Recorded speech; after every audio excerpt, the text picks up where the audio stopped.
Bismillahirrahmanirrahim. Assalamu alaikum. Welcome to Newsroom. I'm your host, Khalid. But today is the 24th of May 2022. These are the stories that we'll be talking about during the course of the show. We'll begin, ladies and gentlemen, with India, what it is perpetrating within Indian illegally occupied Jammu and Kashmir and within India as well, as far as its minorities is concerned, especially the Muslims. And of course, the incarceration of Muslim leaders that are there, that are working for the rights of their Muslim brethren, Indian Muslim brethren, in Indian illegally occupied Jammu and Kashmir. The test case being that of Yasin Malik, whose charges are going to be framed tomorrow in an Indian court. He is in Tihar jail as we speak. There are so many other Indian leaders who are also currently incarcerated in the Tihar jail. That and so many more atrocities that the Indian government and the Indian forces are perpetrating on the Indians, on the Muslims, on the Sikhs, on the Christians, all those who are minority, on the Dalits as well. And of course, as far as the US government is concerned, the US National Security Advisor Jake Sullivan says that the United States has found a way to communicate with India when it deviates from the basic principles of freedom and human rights. Let's hope we see some kind of an resolution to that, some kind of a solution to those atrocities, some kind of a way forward, even if it is through pressure tactics through the United States of America. This is going to be our first segment. Our second is perpetrating atrocities on the Indian Muslims, on those leaders or those journalists who are trying to speak out or try to work for the rights of their Muslim brethren, the right for self-determination, as in the case of Indian illegally occupied Jammu and Kashmir. More in the following report. The marginalization of Indian Muslims exacerbated under BJP rule owing to discriminatory policies and state-sponsored oppression by Hindutva regime. The reluctance of the global powers to criticize Indian regime on human rights abuses is repeatedly questioned by activists, and US National Security Advisor Jake Sullivan has signaled that US has found a way to communicate with India when it deviates from basic principles of freedom and human rights, sparking fears of further marginalization of Muslims under the government of Narendra Modi. Indian state's assault on the holy site and the religious sensitivities of Muslims continue unabated. Earlier, in a bid to humiliate and assert Hindu supremacy, schools and colleges in India's southern state of Karnataka barred entry for Muslim girls and women who wear hijab. That created ripples across the country. As a direct assault on their core religious rights, Indian government is creating barriers for hijab-wearing Muslim women fighting their way into educational institutions and jobs. Under the garb of so-called delimitation, the representation of Muslims in redesignated constituencies in Indian illegally occupied Jammu and Kashmir has been reduced to their disadvantage. Since Modi came to power in 2014, Hindu mobs have lynched scores of Muslims suspected of transporting cows or consuming beef, and thus India stands at the brink of Rohingya-type ethnic cleansing of Indian Muslims.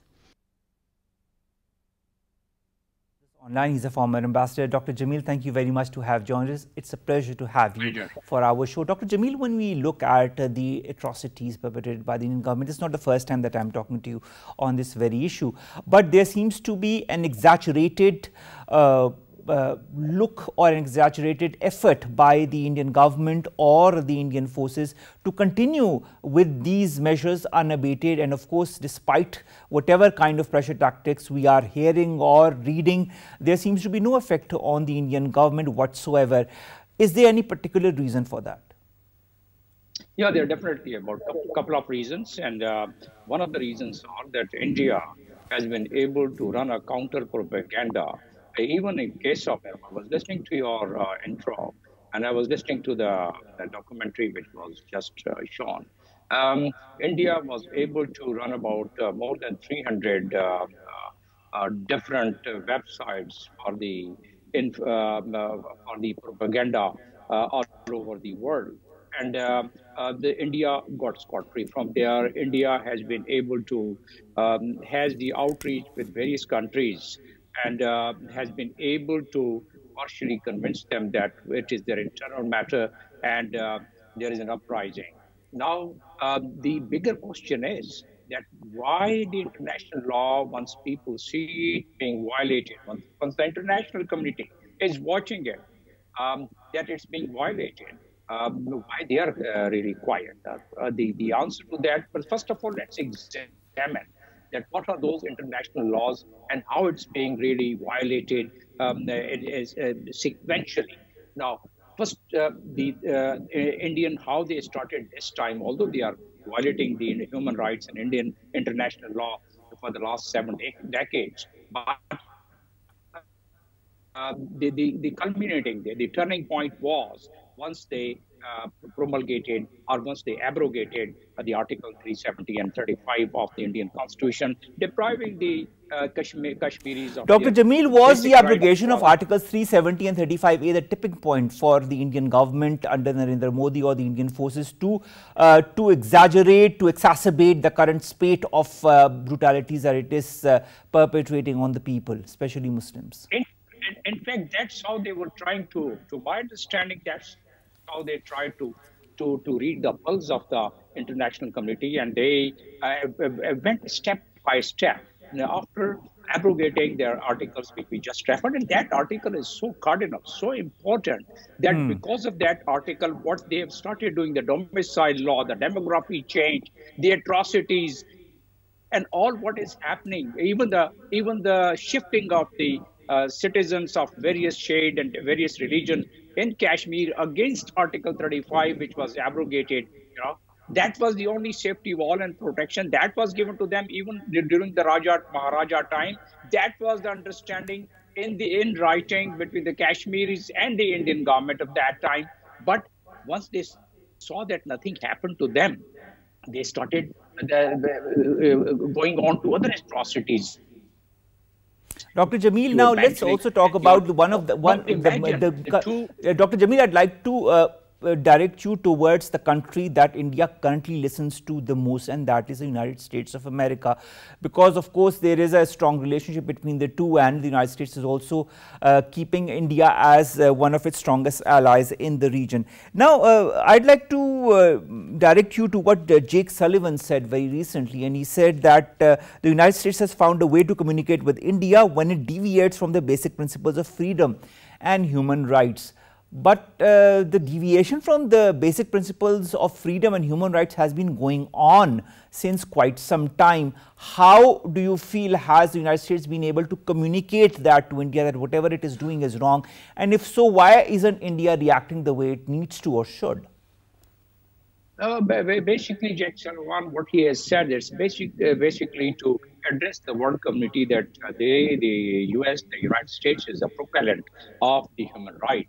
And in that context, this statement and the report of religious freedom, which they released in December or September last year, in that also they had really mentioned about some of the violations of religious freedom, and which also comes under the ambit of human rights. So those statements are non-binding statements. If the United States is little serious, not much, and the United States claims to be a flag holder of the human rights, although they have been violating a lot too in various countries. But at the same time, why they are not being able to say anything about so much of atrocities and so much of violation of human rights? What we are saying here is one part. All right, Dr. Jamil, we'll continue our discussion with you on this very important issue, but we have to go to a short break. Stay tuned.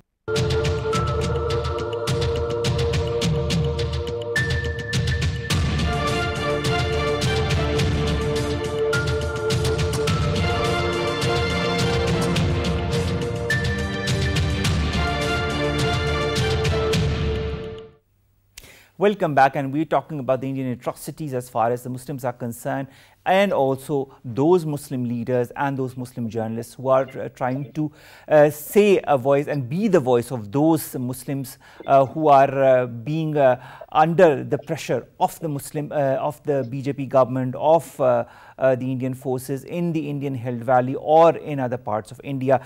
Ambassador Jamil Khan joins us back. Thank you very much, Jamil Khan Saab, to have joined us. Jamil Khan Saab, when we look at Yasin Malik's incarceration, or when we look at Khurram Parvez and so many other examples that are in front of us who are in jails as we speak and who are being made examples of, do you feel this is a trend that is going to continue, or will there be any stop at any time? No, if so long as the world community keep mum and keep quiet on what atrocities of the nature which can lead to war crime, and there are articles in my mind which I can enumerate for your viewer.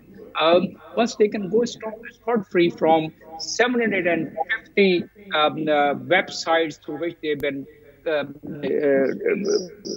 spreading the propaganda and doing a psycho warfare just to hide their all atrocities.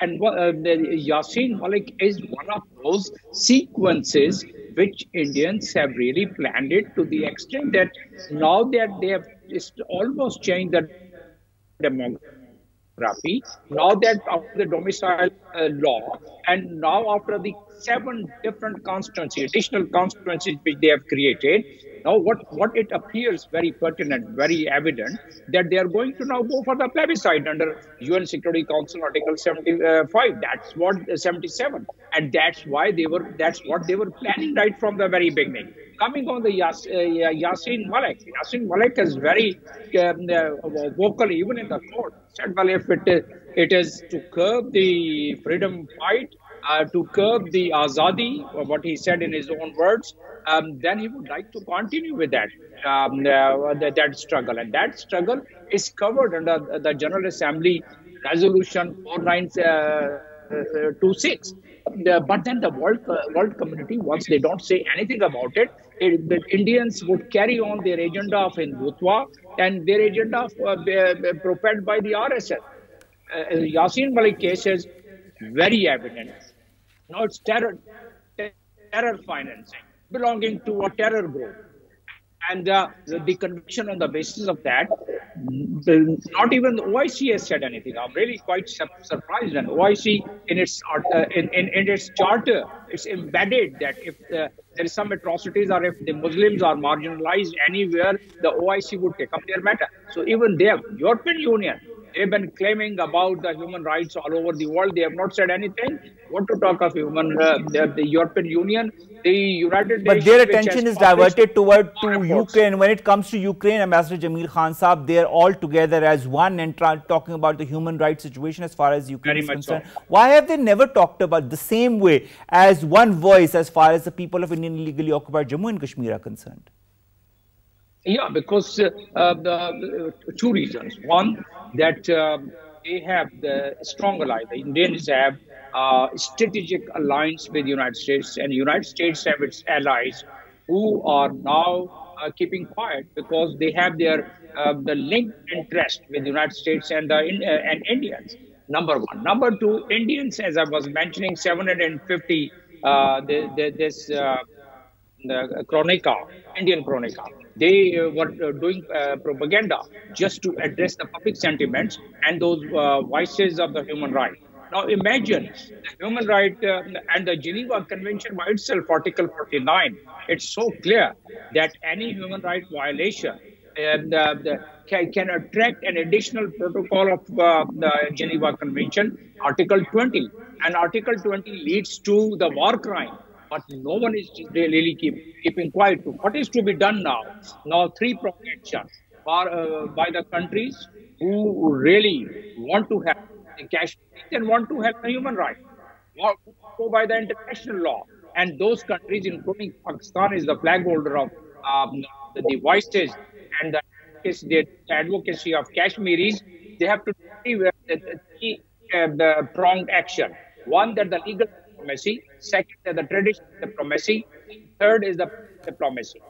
We have to utilize the OIC platform. Also, legal diplomacy is the one which we invoke those articles. And those articles which I just mentioned, Article 49 of the Geneva Convention and 20 of the additional protocol, and the war crime again, Article 8. So unless we invoke legally these articles at the right forum, which is Security Council, General Assembly, and the Article 8 and 9 of OIC Charter, unless we invoke these articles, legal diplomacy would not really give its dividend. Number two is the public diplomacy, which means we should go to all the countries of the world which matter, and there, through the universities, through the media, through the embassies, we should be able to create that awareness about the human rights violations which is taking place. And third is the traditional diplomacy, in which our ambassadors and the ambassadors of other countries, they go and tell their host countries that this is what the atrocities are going on. And that's how the two commission reports, which has been published by the United Nations Human Rights Commission, and the commissioner was presenting those reports with their tears rolling down their cheeks. And those complete reports have all the details we keep discussing time to time. And the world has to really take the ingredients of those two reports and invoke the legal diplomacy to take India to the right forum for accountability. And what are those accountability? The chapter 6 of chapter 6 of the UN Charter has to be invoked. And then if India doesn't listen to chapter 6, then chapter 7 has to be invoked. And in that direction, if the human rights violation keeps the way it's going on, and if they change the topography of the Kashmiris, then they would achieve their aim. They would never revert back from there. So it's never too late. And now we have new leadership, and we should start working on these lines which I just enumerated, and it requires a complete. Now, Ambassador Jamil Khan, you did enumerate a lot of the charters, a lot of the resolutions that need to be brought about by Pakistan. You talked about 29, 20, and 8 of the United Nations, and you talked about 8 and 9, the Charter of the OIC, and then you talked about chapters 6 and 7 of the United Nations Charter as well.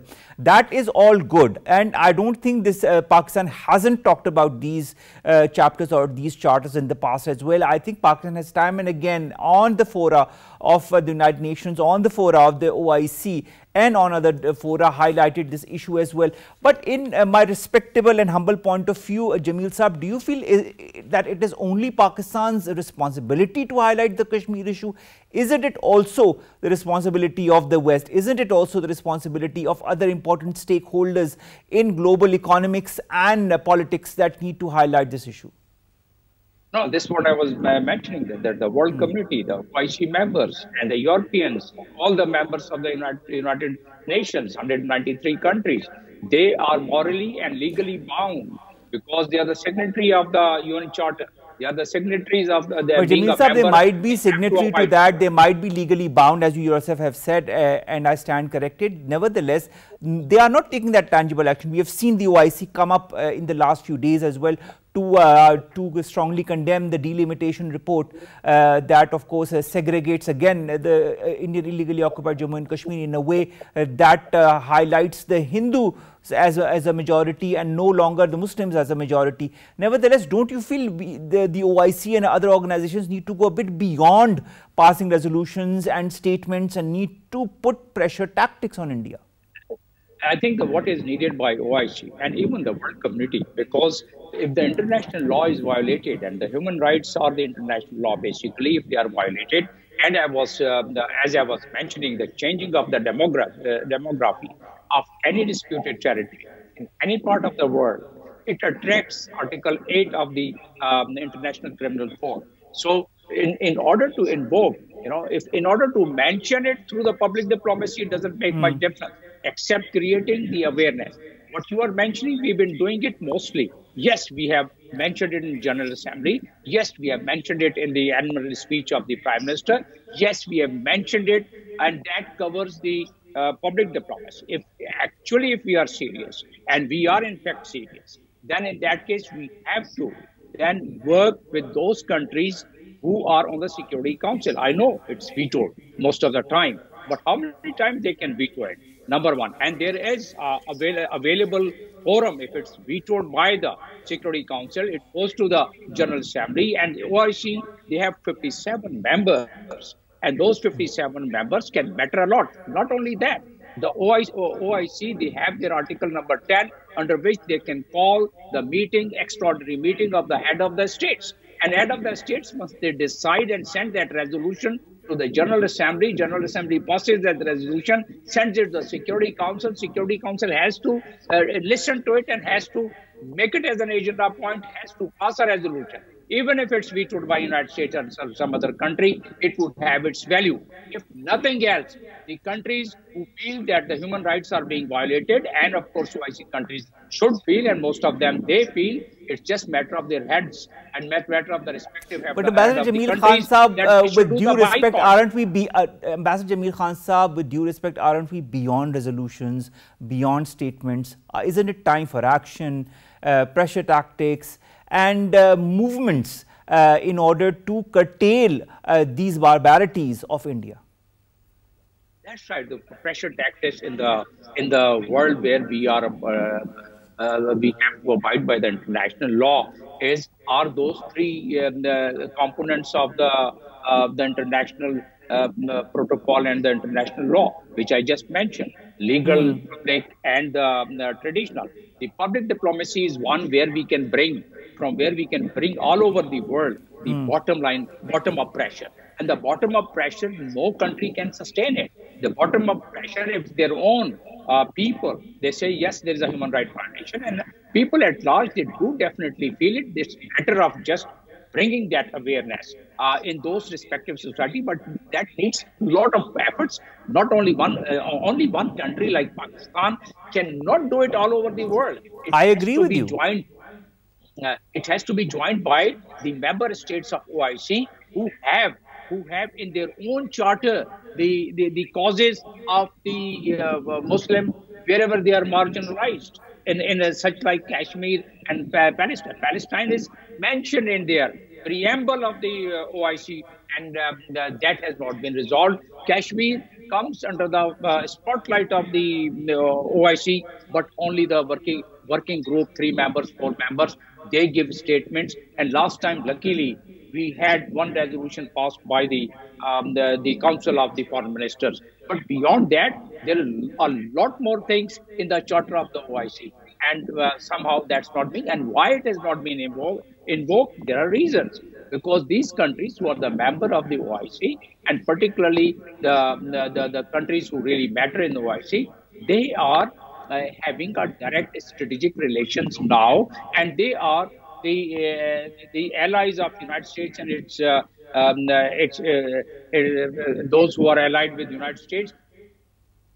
All right. Ambassador Jamil Khan Saab, I'd like to ask my last question. This last question has 2 parts. The first part, I have already asked you a little bit about the importance of United States' role as far as pressurizing India or pushing India towards ending these barbarities within India and in Indian illegally occupied Jammu and Kashmir, as far as the Muslims or the Sikhs or the Christians are concerned. We talked about Jake Sullivan's statement as far as the US is concerned and how they can stop India from proceeding as far as human rights abuses are concerned. Then I'd also like to highlight what on the 13th of April, Anthony Blinken said that the United States was monitoring a rise in human rights abuses in India. He said that, and of course this was a kind of a rare statement coming from the US's side. We know that the US understands and realizes that there are human rights abuses within India, but between realization and the actual action taking place or pressure tactics on India, do you feel the time is not far when this realization will translate into action? This is the first part of my question. My second part of the question concerns Yasin Malik, Khurram Parvez, and so many other Kashmiri leaders that are still incarcerated in Indian jails. What kind of future do you foresee for them? Tomorrow is the framing of charges on Yasin Malik Saab. Do you feel that all these fake charges that have been leveled on him and all those others Indian Muslims who are incarcerated in jails and will continue to be charged against charges that are more or less fake, do you feel they have some kind of a future? This is the second part of my question. Well, the first part is that Jack Sullivan, basically those statements are cosmetic statements, I would say. If United States wanted, they could move a resolution in the Security Council.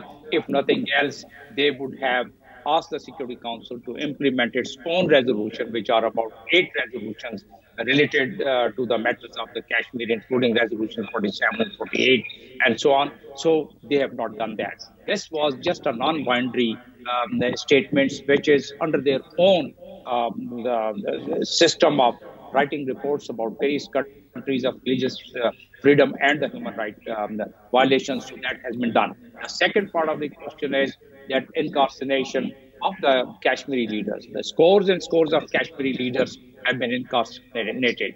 And the kind of atrocities, if I only give you the figures of last about 1.5 decades, what has happened there, killing over 1 lakh people, custodial killings, civilian arrested about 2 lakh, women, widows, about the 30,000 or more than orphan children, about 1.5 lakh orphan children. So the rape cases, about 35,000 rape cases.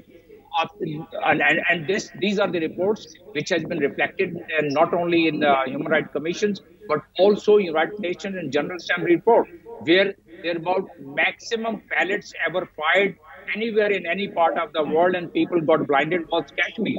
Schools, hospitals, everything. So the answer to your question is India is now getting spot-free, particularly after abrogation of those 2 articles which I just mentioned, 370 and 35. So they feel that they will go spot-free, and they are just, I don't think that, and tomorrow I am quite apprehensive that these fake charges, they are going to announce the conviction. It's just they have made up their mind.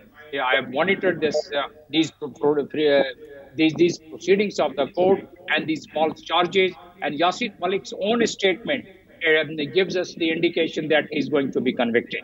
And not only that, but there are other incarcerated, and there are other the leadership which has been arrested. They would probably meet the same fate if the world does not wake up, and if other countries they do not really make a noise under that. Of course. So the key action is noise by the world bodies and action by the world bodies instead of relying on mere statements and resolutions. Thank you very much, Ambassador Jamil Khan Saab, to have joined us and to have talked to us about the continuous barbarities that are being perpetrated on the Indian Muslims and the Indian Muslim leaders who are trying to talk and work on the rights of the Muslims of Indian illegally occupied Jammu and Kashmir, the right to plebiscite, the right to self-determination. This is something that is being denied to them, not since now, but since decades. And now with the delimitation report, the Indian government is trying to deliberately change the whole demography of the Indian held region so as to create a Hindu majority. We just hope that the West opens its eyes and finally translates all these resolutions and words and statements that have come about into tangible action for the benefit of these Muslims. You have done that for Ukraine. Why can't you do that for Indian illegally occupied Jammu and Kashmir? With that, ladies and gentlemen, we come to an end of today's newsroom. We'll see you inshallah tomorrow with new stories and segments that pertain to us, you and Pakistan. Stay safe with this heat wave that is engulfing Pakistan, as well as a resurgence of COVID-19. Allah Hafiz.